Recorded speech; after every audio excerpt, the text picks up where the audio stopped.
hatangiye hari umugore mwiza wambaye neza mu ibubu y'ubururu wambaye imiringa myiza ari gutegura amafunguro ya mu gitondo ndetse yanze ko abakozi be bateka ashaka kubyikorera we ubwe.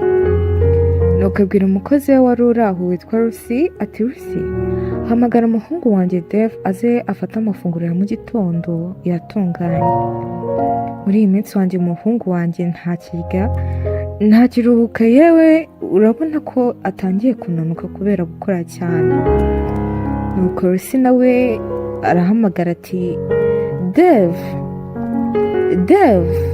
ati Dave manuka wihuta uze ufungure, mama wawe yasoje gutegura amafunguro ya mu gitondo hato udakererwa.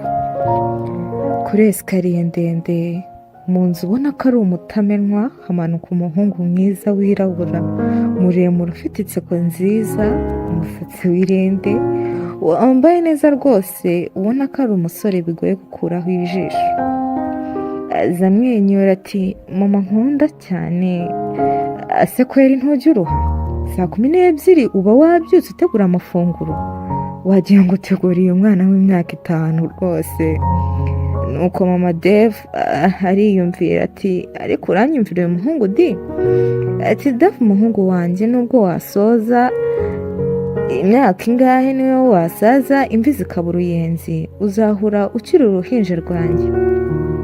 Nateruye kandi ngaheka, kandi nanone ujye wibuka ko uri ikinege, erega mwana wanjye niwe wawe mfite, wowe na so muri byose kuri njye iteka ujye ubyibuka. Ati ndabizi mama, kandi urabizi nanjye ndagukunda kandi iteka nzahora iruhande rwawe mama wanjye. Mama Dave nawe aramwenyura araseka ati hoya, kandi ibyo nanone sinabyifuza muhungu wanjye, ahubwo ukoze hasi unyibutse ibuye. Ntuzi wa mubyeyi w'inshuti yanjye witwa Rose? Buriya Rose ni inshuti yanjye magara mu rusisiro hose, ntawe utari ubizi ko njye nawe turi akadasohoka, ubushuti bwacu bwari magara, ndetse bamwe bakekaga ko tuzanashaka abasore bavukana, ariko byarangiye abagabo bacu babaye inshuti. Burya Daniel na Fidel ntibajya batandukana, aho babaye aba partners muri business yo kugurisha amamodoka. Ni inshuti z'akadasohoka cyane. Buriya njye na Rose rero twari twarumvikanye ko nitubyara abana tuzabashyingira, ariko ejo bundi umukobwa wa Kate yavuye kwiga mu Bufaransa, ni umukobwa mwiza pe ubyumve. Mbese umukobwa uberanye n'umuhungu wanjye Dave.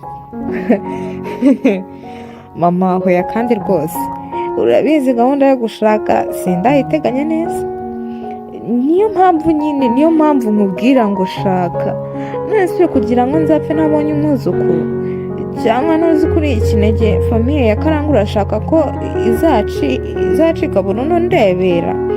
Kandi rwose umuhungu wanjye ugize imyaka 30, uri gukura ujya hejuru, nturi gusubira inyuma. Mama ariko mama no Dave hoya uzagerageze mama ntabwo nukuri nshaka gushaka vuba, ndacyafite kari. Oya Dave, kariyeri zabiza nyuma, I won't take no for an answer, please my son, urabizi uri ikinege, nukuri ujye unyumva. Oya mama nta kibazo, ndashaka ukuntu nshaka umwanya uwo mukobwa tuzahure. Nuko mama Dave ariruhutsa, ntumva se rata, ahubwo se ufite umwanya ryari ngo uzahure n'uriya mukobwa? Urabizi mwana wanjye sinjya guhitiramo nabi, byibuza uzamugaye wanamubonye. Nuko Dave abuze uko agira ati mama ntacyo, urabona ko turi kuwa gatatu Saturday will be available, umukobwa watikiriye nzarebe icyo wamucira.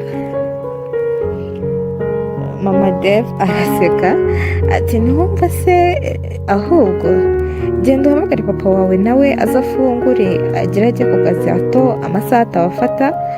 Nuko Dave ahamagara papa we, maze kwitegura araza barafungura.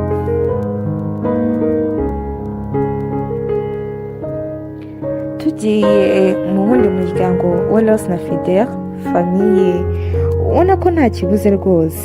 Inzu igeretse benshi bakunda kwita etaje iri mu mabara y'umweru ubona ko buri kintu cyose kirimo cyererana, harimo imitako ihenze impande zose. Hanze kuri balko hari hicaye umukobwa w'imisatsi miremire wirabuye, wambaye agakanzu keza gatukura kagufiya, wisize makeup, ubona ko rwose ari umukobwa ukeye. Nawe yari ari kuri telefone ari guseka cyane. haza umumama amwegera arahamagara ati Ketya. Nuko uwo mukobwa wari wicaye ati karame mama. Ketya, ase uba wumva nta soni ufite? Dore kuva wataha uvuye mu Bufaransa kwiga, iyo utagiye muri club uba ugiye gutembera, cyangwa niyo uri aha ukirirwa kuri telefone yawe. Ibyo wumva ari ibintu nta no kuza nkunganirize.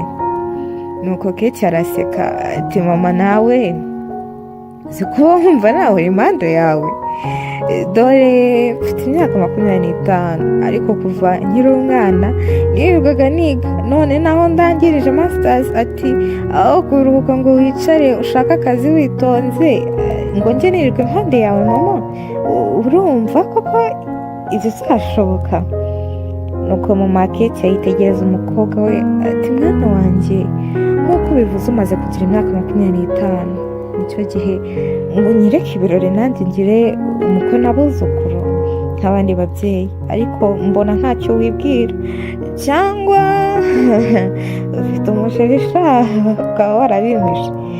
Nuko Ketya araseka cyane ati mama, urabizi maze ubuzima bwanjye bwose umwanya wose muharira amasomo. Yego simpakanye ko hari abasore bambaza izina ndetse n'abandi bagatinya kurembaza kubera status yanjye, ariko abo bose simbiteho. Umusore we ntawe rwose ntaho nagukinga mama, urabizi.